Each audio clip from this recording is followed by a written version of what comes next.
Quelle meilleure période que les vacances pour trouver l'âme sœur, ça le petit écran l'a bien compris et a enchaîné les émissions de dating pendant des années, on se refait le film dans un été devant la télé.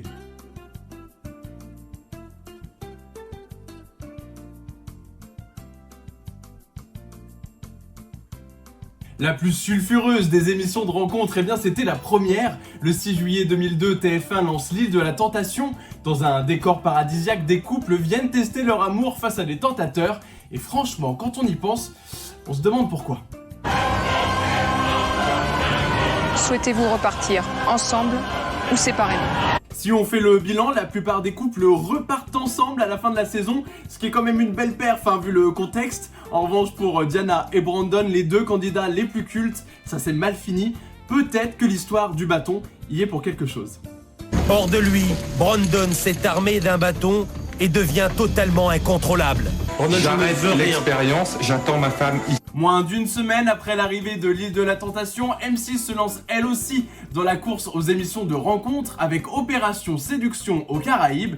Durant la première saison, on laisse les pleins pouvoirs aux femmes. Elles sont 4 et font face à 16 hommes. Et parmi eux, il faut désigner le plus grand séducteur de l'année.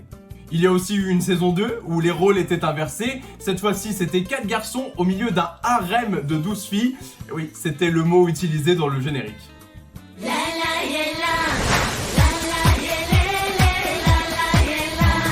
L'année suivante, en 2003, on retourne sur TF1 pour une belle succession de programmes de dating inaugurés par Greg le millionnaire. On ne le présente plus, Greg Basso, entouré de ses 20 prétendantes qui croient toutes qu'il a un patrimoine incroyable, alors que non, ce n'est pas le cas. Et tout ça était organisé dans un seul but.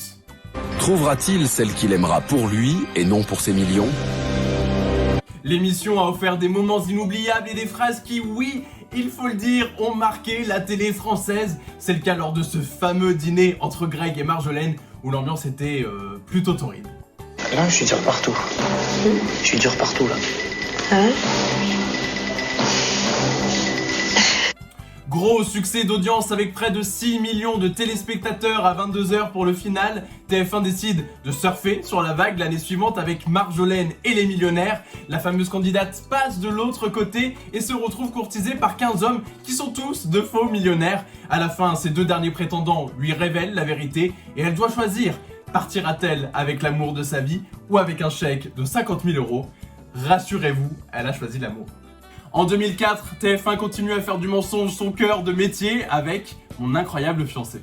Si t'es fier d'être un fortin, si t'es fier d'être un fortin, si t'es fier d'être un fortin, tape dans tes mains. Dans cette émission, tout repose sur les pauvres épaules d'Adeline qui croit participer à une émission de rencontre comme les autres. Sauf qu'en réalité, son fiancé est un comédien, Laurent Ornac. Elle doit faire croire à sa famille qu'elle a rencontré l'homme de ses rêves et qu'elle veut se marier avec lui. Si elle y parvient, elle remporte un chèque de 100 000 €. On va pas se mentir, la télé au début des années 2000, c'était pas très moral.